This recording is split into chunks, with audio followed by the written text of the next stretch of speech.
اوپر کسی نے کالا جادو کر دیا، 7 سال سے چارپائی پہ لگ گیا ہوں، کوئی کاروبار نہیں چل رہا ہے، مفتی صاحب کیا کریں ہمارا جادو ختم ہو جائے؟ دیکھیے آج کل جادو ایک ایسی خطرناک طرح سے عام ہو چکا ہے کہ جادو میں لوگ ملوث ہیں، اور جادو ویسے تو جادو کے اثرات بڑے خطرناک ہوتے ہیں، انسان کی پوری زندگی خراب ہو جاتی ہے جادو کی وجہ سے، بلیک میجک جس کو بولتے ہیں۔ اور حدیث میں آقا علیہ الصلوۃ والسلام نے ان کو سخت گناہگار کہا ہے، اور جادو کا کرانے والا اور جادو کا کرنے والا یہ دونوں گناہگار بھی ہوں گے، اور اس کا کرنا حرام بھی ہے، یعنی کہ جادو کے ذریعے سے کسی کے اوپر جادو کرنا، بلیک میجک کرنا، یہ حرام عمل ہے۔ لیکن اگر کوئی جادو کرتا ہے یا کوئی جادو کرواتا ہے تو اس کا اثر بہرحال ہوتا ہے، اگر اثر نہ ہوتا تو یہ حرام کیوں ہوتا؟ اثر نہ ہوتا، اس کا ایفیکٹ نہ ہوتا، خطرناک اس کا کوئی ایفیکٹ نہ ہوتا، تو پھر یہ جادو کرنے یا کرانے والا شخص گناہگار کیوں ہوتا؟ پھر تو اس سے کوئی فرق ہی نہیں پڑتا۔ تو چونکہ اس سے انسان کسی پریشانی میں ملوث ہو سکتا ہے اس کی وجہ سے، تو اسی وجہ سے اس کو حرام قرار دیا گیا کہ یہ میجک کرنا اور یہ جادو کرنا، کسی کے اوپر کرنا دھرنا، یہ تمام افعال حرام ہیں۔ اب اگر کسی کے اوپر جادو ہو جائے تو اس کی علامات کیا ہیں؟ اصل علامات کو پہچاننا بہت امپورٹنٹ ہے، کیونکہ آج کل ہم لوگ ذہنی طور پر اتنا زیادہ مجبور ہو چکے ہیں کہ اگر ہمارے یہاں خرچ بھی ہوتا ہے تو ہم یہ سمجھتے ہیں کہ یار کسی نے ہمارے اوپر جادو کر دیا۔ ہمارے پاس بہت کثیر تعداد میں مریض آتے ہیں، لوگ آتے ہیں،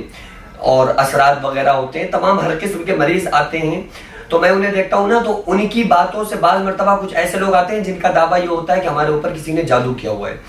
اور ان کی باتیں ایسی ہوتی ہیں کہ ان کی باتیں سن کر کوئی یہ نہیں کہہ سکتا کہ ان کے اوپر جادو نہیں ہے، ان کی پوری کنڈیشن یہی بنی ہوئی ہوتی ہے۔ اب وہ آتے ہیں کہتے ہیں ہمارے یہاں خون کی چھینٹیں ہیں، میں نے دیکھا ہمارے یہاں اتنی خون کی چھینٹیں آ جاتی ہیں، آپ بتائیے ہمارے یہاں بلی آنے کا سوال نہیں، چوہا آ نہیں سکتا، وہ چھینٹیں کہاں سے آ رہی ہیں، یہ ہے وہ ہے، قسم قسم کی طرح کی وہ آ کر باتیں کرتے ہیں۔ اچھا، اور لوگ جو ٹھگ مولوی اور کرنے دھرنے والے لوگ ہیں نا، تو ان کے پاس ان کے ساتھ کیا معاملہ ہوتا ہے کہ وہ تو چاہتے ہی ہیں کہ آپ جتنا ڈرے اتنا ان کا حساب کتاب اچھا بنے گا، تو وہ انسان کو ڈرا کے رکھ دیتے ہیں، وہ 70,000 بیماریاں انسان کے ساتھ بتاتے ہیں، بڑا خطرناک کیا گیا ہے، یہ کیا گیا ہے، وہ کیا گیا ہے۔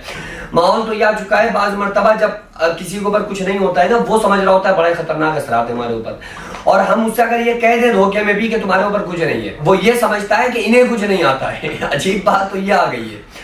تو بڑے سسٹم سے ان کے دماغ سے ان باتوں کو میں نکال پاتا ہوں کہ بھائی تمہارے ساتھ ایسا معاملہ نہیں ہے تو تم کیوں پریشان ہو رہے ہو؟ ہاں کچھ ایسے بھی ہوتے ہیں جن کے ساتھ بڑے خطرناک معاملات ہوتے ہیں، میں سب کی بات نہیں کر رہا ہوں کچھ، لیکن زیادہ تر ایسے لوگ ہوتے ہیں جن کو یہ وہم ہوتا ہے، گمان ہوتا ہے ہمارے اوپر کسی نے جادو کر دیا، لیکن ان کو ہوتی بعض مرتبہ بد نظری ہے، نظر ہوتی ہے، اور کچھ ایسے معاملات ہو جاتے ہیں جس کی وجہ سے انسان پریشانیوں میں ملوث ہو جاتا ہے۔ تو بہرحال پہلے قرآن کا فیصلہ سننے، وَإِن يَمْسَسْكَ اللَّهُ بِضُرٍّ فَلَا كَاشِفَ لَهُ إِلَّا هُوَ وَإِن يَمْسَسْكَ بِخَيْرٍ فَهُوَ عَلَى كُلِّ شَيْءٍ قَدِيرٌ۔ اگر اللہ تعالیٰ کسی کو نقصان پہنچانا چاہے تو پوری دنیا مل کر اسے فائدہ نہیں پہنچا سکتی، اور اگر اللہ فائدہ پہنچانا چاہے تو بے شک اللہ تعالیٰ ہر چیز پر قادر ہے، اللہ تعالیٰ ہر شے پر قادر ہے۔ تو آپ جس مولوی کے پاس یہ کرانے دھرانے جا رہے ہیں اور یہ سمجھ رہے ہیں کہ ہمارے کاروبار ختم ہو گیا، چلو مولانا صاحب، مفتی صاحب، فلاں صاحب، ہمارا پیر صاحب ہمارا بندوبست کر دو کیونکہ ہمارا کاروبار ختم ہو گیا، آپ نے یہ غور کیوں نہیں کیا کہ جب وہ پیر صاحب کا کاروبار ختم ہوا تھا جبھی تو وہ بندوبست کرنے کے اوپر اتارو ہوئے نا،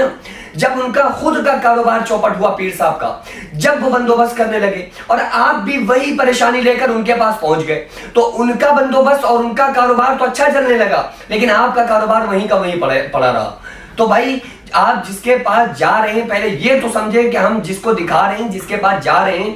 اس کا خود کا بزنس کتنے چل رہے ہیں، اس کے خود کے کاروبار کتنے چل رہے ہیں۔ اگر اس کے کوئی کاروبار بزنس نہیں ہے تو مطلب یہ کہ پھر اس کا بزنس تعویذ گنڈا ہے، یہ بزنس ہی ہے کہ ہم تعویذ گنڈا کرتے ہیں، تو ظاہر سی بات ہے کہ وہ خود آپ سے اپنا بزنس چلا رہا ہے۔ اگر اسے کر دھر کے بزنس میں برکت حاصل کرنا آتا ہوتا، یا اس طرح سے اس نے بس شروم کر کے دم کیا اور ادھر وہ بزنس چمک گیا، ایسا ہوتا تو وہ خود آپ کے ساتھ ٹائم اسپینڈ تھوڑی کر رہا ہوتا، وہ بہترین فلائٹ پہ گھوم رہا ہوتا، اس کے بہترین بزنس ہوتے، پیسہ اس کے قدموں میں ہوتا۔ تو بہرحال یہ ہے کہ ان باریکیوں کو سمجھنے کی ضرورت ہے۔ تو جادو کی کچھ علامات ہیں، ان کو آپ سمجھ لیں کہ جادو کی علامات یہ ہوتی ہیں کہ بعض مرتبہ خون ایسے ہی آپ نے دیکھا ہے نا، تو ایک آدھ بار میں آپ پریشان نہ ہوا کریں، بلی کی وجہ سے، چوہوں کی وجہ سے، یا کسی بھی قسم کی وجہ سے، اوپر چڑیا وغیرہ ہو وہ گر گئی وہاں، کسی بھی طرح سے اگر خون بلڈ آ گیا تو آپ اس سے پریشان نہ ہو۔ لیکن اگر عام طور سے ایسا ہو رہا ہے، سیول والی میں کپڑے رکھے ہوئے اس کے اوپر بلڈ کی چھینٹیں آ رہی ہیں، یا چھت کے اوپر ایسا کھڑکھڑاہٹ کی آوازیں محسوس ہو رہی ہیں، یا انسان پوری طرح سے بیماری کے میں لگ گیا، کوئی اس کو یہ سمجھ میں نہیں آ رہا کہ بیماری کون سی ہے کیا ہے، تو اس کے لیے آپ کو تھوڑا سا ہوشیار ہونا پڑے گا۔ اور اس کے لیے میں آپ کو آپ کے گھر پہ کرنے والا ایک عمل، ایک وظیفہ بتا دیتا ہوں۔ آپ تھوڑا سا پانی لیں، پانی رکھنے کے بعد ایک بوتل میں پانی رکھیں، اس کے بعد آپ